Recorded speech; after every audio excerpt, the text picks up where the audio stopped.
Video for section 7.3 where I'm going to take you through a couple of examples using the law of cosines. So the first one, please copy this down into your notes. We're going to solve the triangle ABC given side length A is 22, side length B is 20, and side length C is 18. What's really nice about law of cosine problems is you'll never have to worry about 0, 1, or 2 triangles. We're always just looking for 1.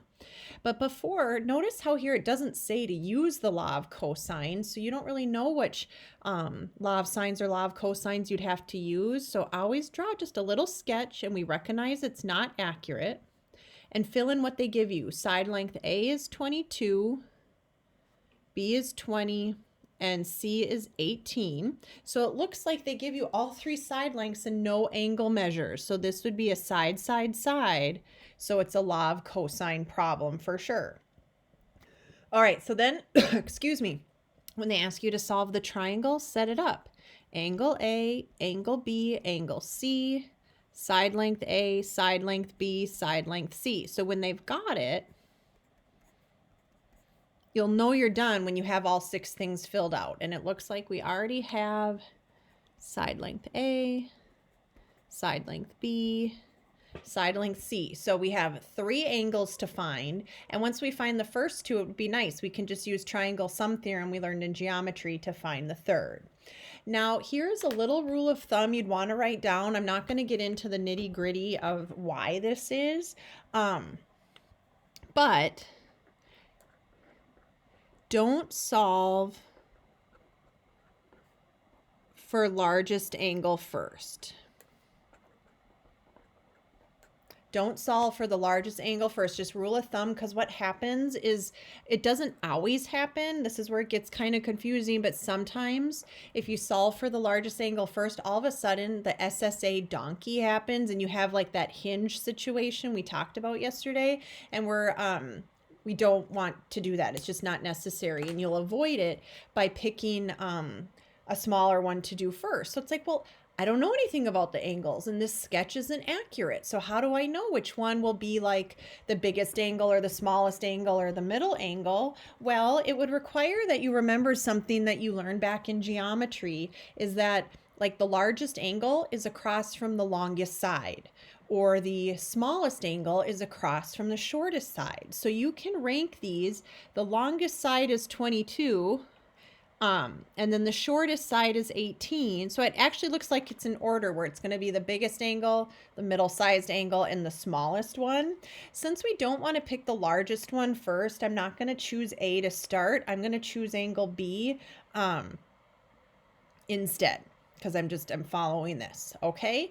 And since it's a sine, I know I can't, and then I know I have to use law of cosines because I can't use law of sines, because for law of sines to work, you need at least one matching angle and side length. You would need both angle and side length of A, B, or C, and we don't have that. So visually it becomes super obvious when you make your chart as well that we're gonna have to start with law of sines. And I'm gonna do, first thing, I'm gonna find the measure of angle B.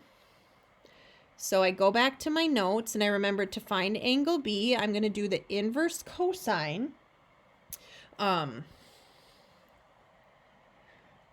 of A squared plus C squared. So that's 22 squared plus 18 squared, and then minus B squared, which was 20 squared, all over 2AC. So 2 times 22 times 18. All right, and then what I'm going to do is really take some time in my calculator to simplify this down, because it's a lot to punch in. So when I do all the calculator work, you can certainly pause this video to do it now. I'm not going to go through. I think you guys are capable of doing this on your own, but what it simplifies to is a 0.515.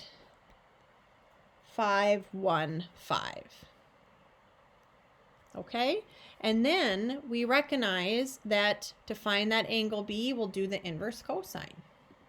So on your calculator, you know, now I'm feeling like, oops, that's not the calculator. Now I'm feeling like I should do that all just to show you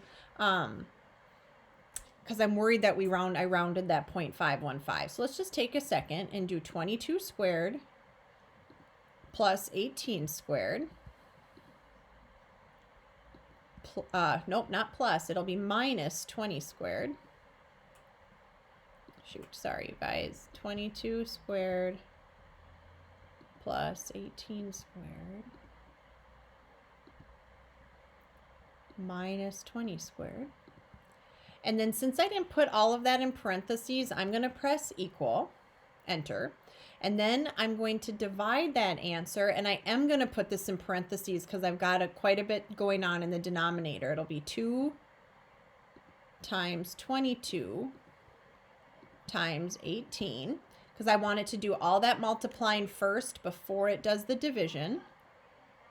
And there we go. I did get a 0.515, but you know what? I really don't want to round that yet. I want to keep that full number in my calculator. So 0.515, 1515152. It's making me a little cross-eyed. But I feel a lot better about this because I'm not rounding yet. I don't want to round till the very end. So I'm going to do the inverse cosine of that big long number. But what's nice about the calculator is I don't need to retype it. To do inverse cosine, I'm going to hit second cos. So there's the cosine to -1. And then to plug in the previous answer, I do second and then that negative sign. And I get angle B to be 58.9 degrees. Let's just round that to 59 degrees. Because we round our angles to the whole degree quite a bit. That's hard to read. So if you want to color code, if you've got some markers right now, you can remind yourself that this work answer went right here. All right, then what you can do at the next step, now it doesn't really matter what angle you do first. If we want to go ahead and do C, let's go ahead and do it, and then we can do triangle sum theorem if we just want to avoid that larger angle. Now at this point, we could switch over to the law of sines if you prefer it, because we have the angle and side length for B. I'll do that maybe in the next example, but for this one, I want to show you just law of cosines again, all right? And so when I look at this, to find angle C, I'm going to do that inverse cosine. I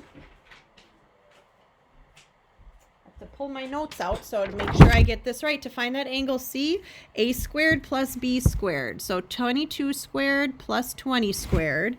And then I'm going to subtract C squared, subtract an 18 squared, all over a 2, and then it would be A times B. So 2 times 22 times 20.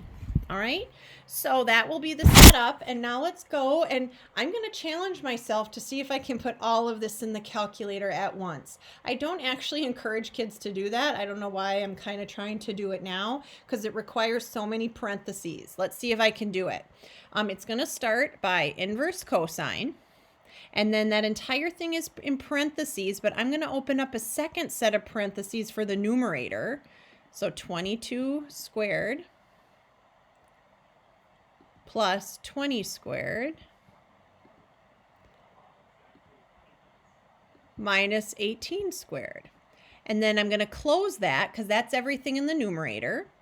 Then I'm going to divide, and now I'm going to open up a second set of parentheses for my denominator work. I have 2 times 22 times 20. Now I'm going to close that because that's the end of my denominator. But remember, way back at the beginning, I had a full open parenthesis. So I have to close the full thing again because that entire thing I'm taking the inverse cosine for. I'm going to press enter and cross my fingers I get the right answer. I sure did. That's what I was looking for. A C equals 50.47. Let's round that up. Or we would round that down to 50 degrees. All right, so I don't totally recommend you guys doing that where you just enter it all in your calculator at once. You have to be super savvy with all your parentheses, because what I did was I had this first set of parentheses that I had to open and close, and then I did a second set of parentheses around the numerator, and I did a third set of parentheses around the denominator. So I opened up 3, so I had to make sure that I closed 3. So you have to be really, really careful for that. Okay, and so then if I do my triangle sum theorem, 59 plus 50 plus angle A equals 180. Oops. 109 plus A equals 180. So I subtract 109 from both sides, and I get angle A is going to be 71 degrees. So now I've solved for that triangle, because I have all three angle measures and all three side lengths. All right, let's do another one. This next one says solve for triangle ABC. I'm given B is side length B is 10, side length C is 20, and angle A is 30. First things first, let's sketch a little picture. I'm going to just make it different to try to show you that you have some options here, that a sketch is really just kind of a sketch. All right, so then we'd have side length B is 10, side length C is 20, and angle A is 30. So if you look at that, I see a side, an angle, and a side. The angle is sandwiched between the two sides. So this is SAS, which lets us know it's a law of cosines, which is great. Now, so we'll only have one triangle to mess with. So let's set up our answer board. Angle A, angle B, angle C. Side length A, side length B, side length C. All right, and then fill out what's given. Side length B is 10, side length C is 20, and angle A is 30 degrees. All right, so this one, it's a little bit like, where do you start? I think you can visually see here again that you don't have law of sines. It's not an option because I don't have both angle and side length A, angle or side length B, or angle and side length C. In order to do law of sines, we would need all of them. So what I think I'm going to do, just to kind of show you where you have some options, is I'm going to find side length A first using the law of cosines, and then once I have the pair of angle A, side length A, I'm going to switch and do a law of sines to find the next one, just to show you that you can. You don't have to stick with law of cosines all the way through if you don't want to. Many kids prefer to stick with it, but I'm just trying to show you that you have some options. Once you have that pair across, you can switch to the law of sines. But you just really have to follow that rule of thumb, because that's when you switch to the law of sines. That's when you could get that donkey situation. So I almost kind of told you this rule of thumb too early. Don't solve for largest angle first, because that only matters if you switch to the law of sines. And in the last problem, we stuck with law of cosines the whole time, so it didn't matter, but it didn't hurt. So here, when we do switch over to law of sines, this will matter, so you might as well just be in the habit of it. Okay, so to find a side length, what we have to do for the law of cosines is I'm going to use the A equals, and I'm going to rewrite the formula out because it's a hard one to remember. If we were in regular non-COVID times, you guys wouldn't be asked to memorize these formulas. We would have given them to you on a test. Not that it matters to you guys now, because you have everything available to you on test day. So make sure you have it written down so you have it. All right, so B squared plus C squared will be 10 squared plus 20 squared minus 2BC, so minus 2 times 10 times 20, and then multiply by the cosine of A, which is the cosine of 30. All right, I'm going to clean that up. I'm not going to, I could put this in my calculator like that, but that seems really stressful. One mistake and you're kind of sunk. So I'm going to clean it up. 100 plus 400, and then minus, if I do all of this in my calculator, let's see what that gives us actually. You guys will be so much faster than me at this, but that's okay. I've got a 2 times 10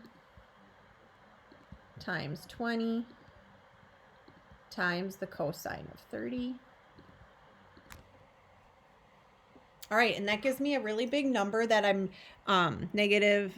Wait, I've got this negative I brought down, then 346.41011615.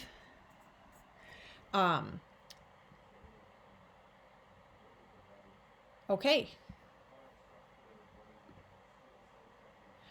Can we clean this up even more? I've got 500 minus that big number. Now you can do some calculator work so you're not constantly rewriting this number. Let's see if I can do it. I'm going to try in my calculator to do the square root. So square root, if you find the x squared button here on the left, you'll hit second x squared and the square root button pops up. And then I'm going to do parentheses because I want everything that comes next to stay under the square root. And it was 500 minus, now instead of retyping in that 346.410, I'm going to do that trick of second negative sign and it'll load that 346 for me. I'm going to close the parentheses and I get a 12.39, which I'm going to round to 12.4. So that's pretty great. My side length A, 12.4, I got right there. All right. So now at this point, you could totally stick with a law of cosines and find angle B or angle C. I'm just going to show you what you do to switch to law of sines. We're not going to solve for the larger angle first. Well, it looks like here, side length 20 is the biggest side length. So that's the long, that will be the biggest angle. And then side length 10 is the shortest side, so that'll be the shortest angle where the 12.4 is the middle one. So since it says to not solve for the largest one first, which is angle C, I'm going to go ahead and do find angle B next. So if I switch to the law of sines, well, I'm definitely going to use the 12.4 over the sine of 30. I wrote 12.5, I meant 12.4. I have to use that because it's the only one I have both. And then I'm not going to find the larger angle first with C, so I'm going to go ahead and find B, which is 10 over sine of B. And we practiced this yesterday, but this will be good practice. Cross multiply 12.4 times the sine of B equals 10 times the sine of 30. That sine of B, I'm going to have to divide both sides by 12.4. So I've got the sine of angle B is going to be whatever, we've got 10 times the sine of 30. Divide by 12.4. And now hopefully you're getting really good about recognizing that this B represents an angle. When you're looking for an angle measure, that's when we use the inverse sine. So we've got to use the inverse sine on both sides. So I've got angle B. Oh, want to make sure you see it. Sorry about that. Hold on. Angle B, I have the sine of -1 and then 10 times the sine of 30. Divide by 12.4. I'm feeling adventurous. I really probably should just do this in my calculator and then take the inverse sine, like break it into 2 steps. But I'm going to challenge myself and try to do it all at one. You really don't have to. So that inverse sine, I need a parenthesis for my numerator. So it'll be 10 times the sine of 30. And then I'm going to close that numerator parenthesis, do divide. And now for the denominator, I really don't need parentheses because there's just one thing down there, but I'm going to put it anyway. So closing the denominator parenthesis and now closing the whole expression. Fingers crossed I get the answer. Yeah, 23.77. Since it's an angle, let's round that up to 24 degrees because we're doing basically rounding angles to the whole degree. All right. And because I didn't do that larger angle first, I didn't introduce a possible donkey. So now I can just go ahead and do triangle sum. That means angle right there. So where am I at? 54. And if you wanted to check to see if you got it right, you could do another law of sines or another law of cosines and you would get the same thing. I got 126. Yep. All right. So my final answer is all of that right there. So keep in mind on test day, there's so much work to do and show, where on an online test, all we're really going to see are your answers. So be really careful not to round to the end and that you punch things in right, because it is a lot of work to get these answers, and you want to make sure you get the full credit. Okay, that's it for section 7.3, law of cosines. We'll do a warm-up problem or two together tomorrow, or whatever day is a work day next, and I hope you feel okay about law of cosines. Thanks so much.